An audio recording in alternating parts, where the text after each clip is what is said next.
네, 안녕하세요. 제가 이제 부산을 가려고 하니까 화요일 날 올릴 영상을 미리 만들어 두고 갑니다.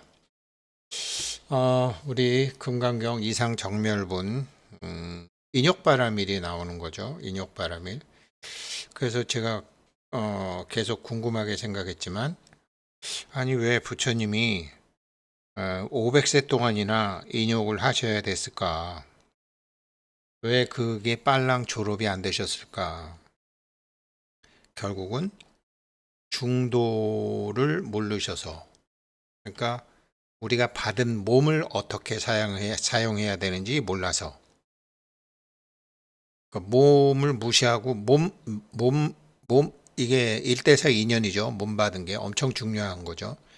그래서 이 몸이 있어야 그러니까 몸도 행복해지고 마음도 행복해지고 하는 거를 찾으신 거죠.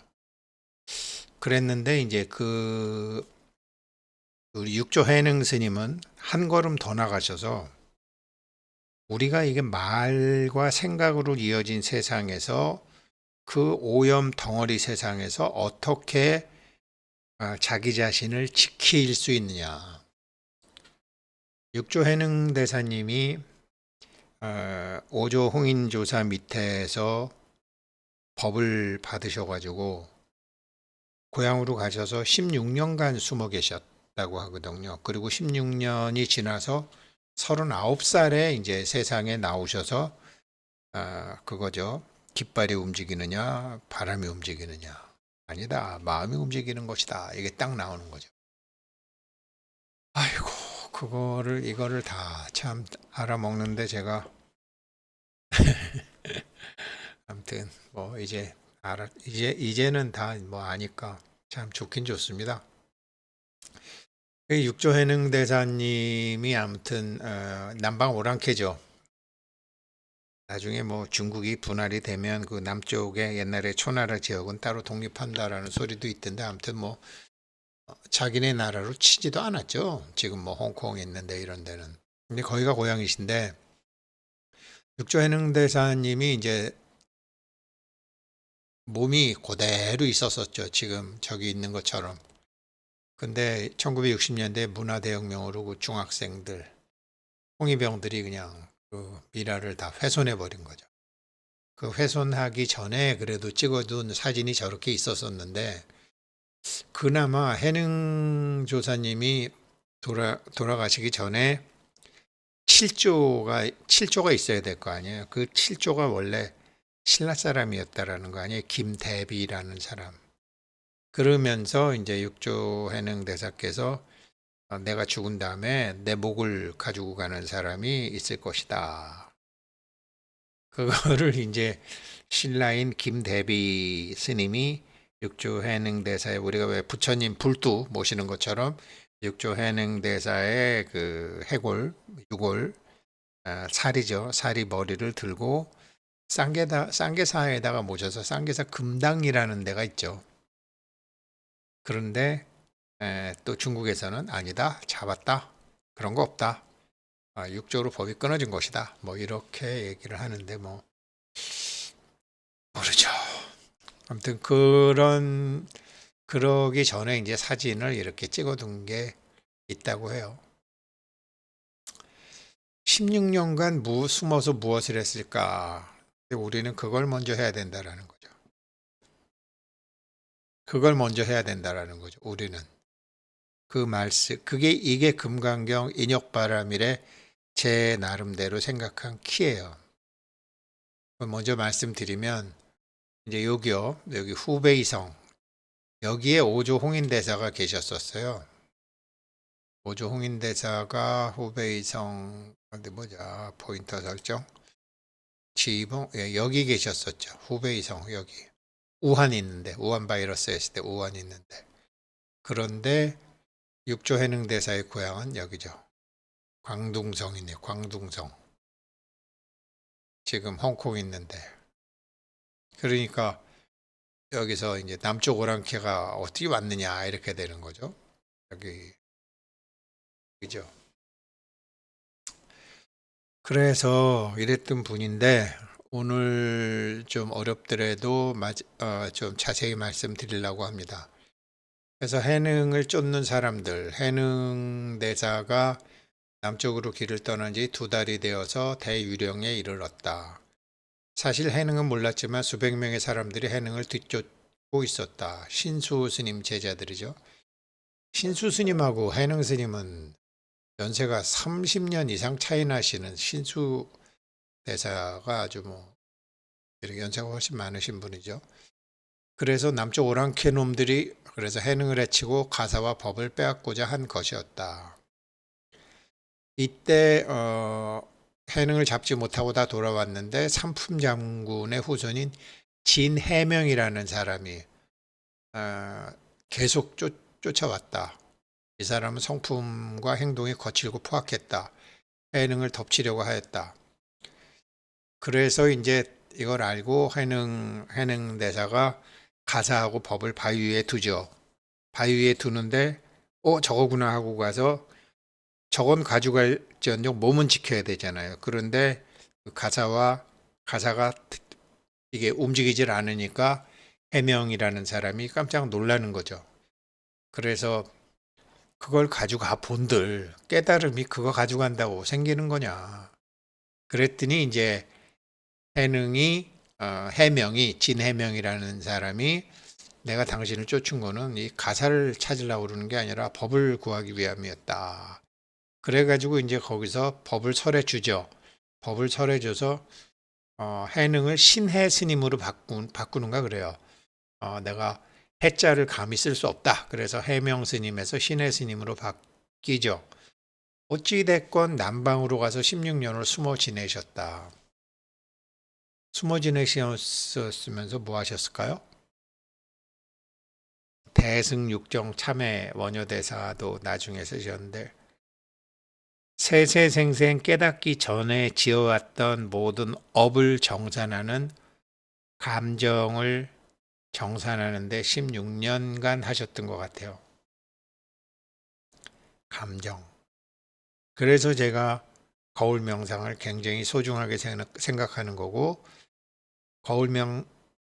이 감정이 정화가 돼야지. 그러니까 이렇게 서양에서 심상화 어쩌고 저쩌고 어? 의식의 감정도 의식이거든요. 감정도 일종의 의식인데 이게 굉장히 묵직하단 말이에요. 이 감정을 정화하는 방법을 아셔야지 된다라는 거죠. 이걸 정화해줘야 우리는 그걸 감정 정화를 먼저 해야 된다라는 거죠. 이게 어렵지 않아요. 자기가 자기를 용서해주고 자기가 자기를 이해해주면 돼요. 그러니까 자기의 모든 지금 현재의 자기 상황이 이거 이제 동안고 때 차분차분 말씀드리겠지만 저도 힘든 거 있고 가슴 답답한 거 있고 우라통 터지는 거 있지만 그게요 다 해결될 때가 돼서 나타나는 거예요. 이걸 그래서 먼저 해야 돼요. 감정 정화. 16년간 그거 하셨다고 저는 생각이 돼요. 원효대사 대승육정 참회 여기서. 대승육정 참회를 제가 글로는 막 읽고 그랬었어요. 그런데 실제로 허용하면 없어져요. 그래서 이거를 좀 쉽게 이 공부하시는 분들이 쉽게 감정 정화를 할 수 있는 방법이 없을까? 제가 왜 고민을 안 했겠어요. 제가 고민했던 거를 그게 이거예요. 이 법문 안양에 있는 선우정사에서 종범 스님이 하신 법문인데요. 감정은 인과에 의해서 생긴다. 그러니까 인과하고 그러니까 육신의 자기와 법신의 자기 두 개를 같이 얘기하시는 거예요. 육신의 자기는 인과인데 이게 감정 처리한 건데 제가 요즘 최근 들여서 말씀드린 게 이거고 생테크 특강에서도 말씀드리는 게 이거예요. 그래서 이 법문 한번 꼭 들어보시고요. 한 번만 꼭 들어보시는 게 아니라 여러 번 들으셔도 되고 이 법문을 타자 쳐서 정리한 뭐 이렇게 계속 보려면 또 시간이 많이 드니까 어떤 분이 이거를 타자를 쳐가지고 정리한 글을 인터넷에 올렸는데 잘못 해놓으신 게 있더라고요. 그래서 제가 그걸 고쳐서 동안거 하기 전에 뭐 동안거를 하시건 안 하시건 이 공부하는 분들 다 소중하기 때문에 그 파일을 댓글에다 붙이는 방법을 저는 모르지만 아마 성우고사는 알 거예요. 그래갖고 할 테니까 일단은 요거를 공부하시면 육조 해능대사께서 16년간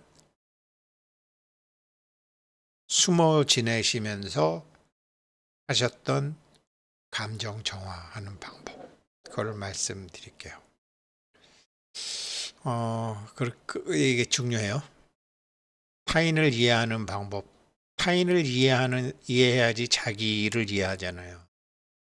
타인을 이해하려면 그 사람 주파수와 나의 주파수가 맞아야 되잖아요. 근데 타인이 저 용서 못하겠다. 그거는 자기 주파수와 안 맞기 때문에 용서 못하는 거잖아요. 그러면 자기 주파수는 남의 주파수가 아니잖아요. 자기 안의 주파수. 그래서 타인을 용서하려면 자기를 용서하는 수밖에 없는데 자기를 용서하는 방법은 자기 안에 세세생생 쌓여있던 감정을 이해해주고 받아주고 아, 그랬구나. 그래서 지금 나로 하여금 일반인들은 잘 공부하지도 않는 이런 불교 공부를 하는 거구나. 그러면서 자기의 그 감정, 두려움, 미움, 원망 같은 게 사랑스러워져요. 그게 이제 이번 동안고 주제고 그렇게 하면 사랑스러우면 어떻게 되느냐? 그다 공식으로 다 풀려요. 그래서 요거 꼭 보시면은 금강경 이상정멸분 공부 앞으로 여기서부터 금강경을 자기 삶에 쓰시는데 결정적인 도움을 받게 돼요. 그래서 금강경 이상정멸분 들어가면 지금 벌써 이제 이런 공부하는 사람, 이런 사람들은 정말 이 중도법을 아는 사람, 부처님의 그 스승 5명도 전혀 몰랐고, 부처님 이전에는 인간의 몸을 받고 난 사람 중에는 그 어떤 누구도 몰랐던 이 몸도 행복하고 영혼도 행복해지는, 몸도 소원을 풀고 영혼도 소원을 푸는 이런 거를 발견하신 분이 없으셨거든요. 그래서 최고의 희유한 공덕을 짓는다는 말씀을 2번을 하셨는데 한 번 더 하시거든요. 근데 왜 그렇게 공덕을 많이 짓냐면 이런 사람은 상이 없다. 아상, 인상, 중생상, 수자상이 없다. 그러니까 자화상이 없다라는 거죠. 쉽게 얘기하면. 왜 그러냐면 모든 상이라는 거는 나한테는 있는 거지 세상에선 존재하는 게 아니니까. 자기한테만 있는 거지 세상에선 존재하지 않아요. 그리고요. 자기가 체험한 거는 나만 체험한 거지 이 세상에 어느 누구도 그 체험 못했어요. 그렇게 돼 있어요. 그래서 이 체험은 나만이 한 체험이에요. 내가 한 체험은 부처님한테 아주 아주 소중해요. 나 아니면 할 수 없는 체험이니까. 그래서 여기 나오잖아요. 그래서 부처님께서 말씀하셨다. 옳다 그러하다. 부처가 되는 건 어려운 일이 아니다. 여시여시. 그런데 어떤 사람이 이경의 가르침을 듣고 거짓말이라고 놀라지 않고 한다면 불경불포 불회한다면 당지 시인 심의휴 정말 희유한 사람이다. 아상, 인상, 중생상, 수자상이 없어. 아상, 인상, 중생상, 수자상이 없으면은 부처가 돼. 부처가 되는데 이런 사람이 부처가 되는데 부처님은 아니야. 왜? 감정을 청소를 해야 되거든요. 2개를 같이 해야 되거든요. 그래서 이렇게 부처라고 이름해 라고 얘기하시고 희유한 사람이라고 3번이나 얘기하고 나신 다음에 무슨 말씀하시느냐? 500세 동안이나 누구한테 시달리고 참고 당하고 했던 얘기를 하시는 거예요. 500세 동안이나. 그러니 제가 어떻게 안 이상하겠어요. 야, 이게 이제 그게 중도라는 걸 알게 된 거죠. 그리고 중도라는 거는 몸 가지고 있는 나와 쉽게 얘기하면 반야가 뭐냐? 반야가 뭐냐? 바라밀이 뭐냐? 보이는 나와 지켜보는 나를 연결시켜주는 보는 나예요. 그래서 제가 말로는 보는 놈, 보이는 놈, 지켜보는 놈 다 알았어요. 근데 보면 어떻게 되는지를 제대로 안 한 거예요. 뭘 보냐? 감정을 봐야 되는, 자기 감정을 봐야 되는 거였어요. 자기 감정을 용서하고 이해하고 받아들이고 허용하고 했을 때 부처가, 여기서는 부처가 나타나기 시작하는 거죠. 지켜보는 놈이 나타나기 시작하는 건데, 이게 지켜보는 놈하고 보이는 놈하고 하나가 되기 위해서는 인욕바라밀이라는 게 필요했는데, 그 인욕이 감정을 정화하는 거예요. 그래서 제가 거울 명상을 이번 동안고 때 보조 수행으로 넘버원으로 꼽으면서 그것도 하자라는 거예요. 그래서 오늘 좀 길게 가야 될 것 같아요.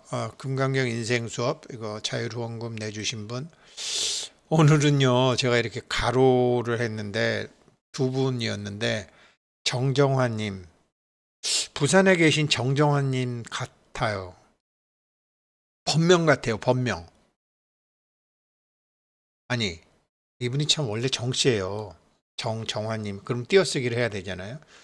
정정화 보살님이신지 안 그러면 본명으로 정정환님이신지 명확하지 않아서 가로. 그리고 임목님 보내주셨는데, 임목 스님이신지 안 그러면 성함만 보내주신 건지. 형이 박인목이라는 형이 있는데 외사촌으로 진회종이지, 진회종. 임목. 예. 그래서 아무튼 임목님 감사드리고 우리 정환님 감사드립니다. 감사드립니다. 우와. 요거를 읽는데 좀 시간이 걸릴지만 그래도 읽어드릴게요. 대대법 제가 계속 중요하다 그랬잖아요. 대대법. 그냥 이거 대대법만 하나 내일 따로 하나 더 할게요. 그냥 대대법이 왜 중요하냐면 이런 거예요. 그러니까 계속 요즘 말씀드리지만 이게 36가지 대대법이거든요. 이거를 알아두시면 좋기 때문에, 마음이라 그러니까 마음으로, 평화통일이라 그러니까 평화통일로, 전쟁이라 그러니까 전쟁으로. 이게 우리는 일주문 밖으로 나왔기 때문에 일주문 밖에 상대가 다 하나거든요. 다 하나예요. 이걸 하나로 봐야 돼요. 전부 다 여기 이제 보게 되면, 뭐 예를 들어 맑음과 흐림을 하나로 보는 눈을 가져야 돼요. 범과 성을 하나로 보는 눈을 가져야 돼요. 승과 속을 하나로 보는, 늙음과 젊음, 어리석음과 지혜, 미련함과 슬기로움, 계를 지킴, 계를 파괴함, 번뇌, 보리, 기쁨, 성냄, 버림, 아낌, 전부 하나로 봐야 돼요. 이걸 하나로 보는 게 반야잖아요. 그런데 이게 일반 생활에서 이 말과 글로 이루어진 이 인간 세상에서 이거를 달통을 하라고 육조 해능 스님께서 제자 10명을 딱 불러갖고 가르쳐 주신 거예요. 이게 정말로 필요해요. 요거만 제가 따로 읽고 따로 설명을 드릴게요. 내일. 시간 이렇게 되면 시간이 너무 그래서요. 네, 그래서 오늘 그 육조 해능 대사가 16년간 숨어 지내시면서 자기 자신을 용서했다. 자기 자신을 용서했다. 자기 자신을 이해했다. 그러니 모든 온 중생을 다 이해할 수 있는 그런 완벽한 성인이 되었다. 라는 거죠. 그래서 부처님께서 희유한 사람이다, 희유한 사람이다, 부처가 될 종자가 있다라고 얘기해 놓으시고서 인욕을 들어가시는 거라고요. 욕됨을 참는 게 뭐예요? 당연히 감정을 소화, 흡수 다 하는 거죠. 감사합니다.